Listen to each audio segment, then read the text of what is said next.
ताज्या बातम्यांसाठी ABP माझाला subscribe करा आणि बेल आयकॉन प्रेस करा। माझाच्या मोहिमेनंतर राज्यामधल्या इतर शहरांप्रमाणे पुण्यामधले ग्रंथालय देखील सुरू झालेले आहेत। त्याचा आढावा घेतलाय आमचे प्रतिनिधी मंदार गुंजारी यांनी। मी पुण्यातील पुणे मराठी ग्रंथालयामध्ये आहे। जवळपास 109 वर्षांची परंपरा या ग्रंथालयाला आहे। नची केळकरांनी या ग्रंथालयाची पायाभरणी केलेली होती। अनेक मजल्यांमध्ये पसरलेले हे ग्रंथालय आणि आज हे ग्रंथालय सुरू झाल्या वाचक या ठिकाणी पुस्तकं घेण्यासाठी दाखल झालेत। आपल्या सोबत काय कोणतं पुस्तक घेतलंय तुम्ही घ्यायचं आहे? मी बघत होतो आता पुस्तक कुठलं घ्यायचं ते।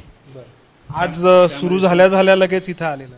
हो, आज आलेलो आहे इथे। या पुस्तकांमध्ये रमण्याचा आणि त्यातून एका प्रकारे स्वतःला ऊर्जा मिळवण्याचा जो मार्ग आहे तो लोक अजूनही चोखळतात आणि त्यामुळेच ही ग्रंथालय सुरू करण्याची मागणी मोठ्या प्रमाणात होत होती। एबीपी माझाने ही मोहीम राबवली होती आणि त्याला यश आलंय आणि हे सगळे वाचक या ठिकाणी पुस्तक घेण्यासाठी दाखल झालेत। अपेक्षा आहे ही वाचन संस्कृती अशीच वाढीस लागो। कॅमेरामन अमोल गवाळेसह मंदार गुंजारी, एबीपी माझा, पुणे।